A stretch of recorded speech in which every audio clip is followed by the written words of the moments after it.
نن مې داسې اپلیکیشن راوړی چې هغې په ذریعه تاسو کولی شئ چې خپله ژبه ټرانسلیټ کړئ، یا انګلیش ته واړوئ، چینایي ته واړوئ، همداسې نور ژبو ته واړوئ.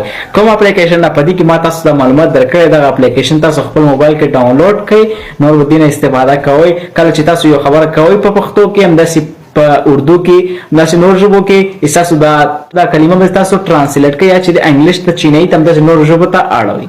تاسو پلی سټور ته لاړ شئ، پلی سټور کې ولیکئ ټرانسلیټ. دغه اپلیکیشن نوم به تاسو خپل هغه کې ولیکئ پلی سټور کې.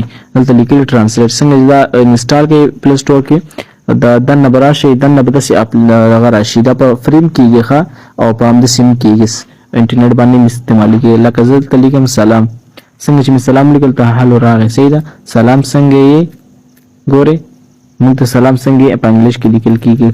که همداسې نور شی لیکي چې هر څه لیکي، خپل هر څه لیکي. ګورئ زه خپل نوم لیکم، زما نوم یې راوسته. ډېره ښه اپلیکیشن ده. داسې هم کولی شئ چې یو پارچه واوسي انګلیش کې، دلته لاړ شئ کیمرې ته، کیمره کې ورته عکس واخلئ، په دې کې هم تاسو ترجمه کولی شئ.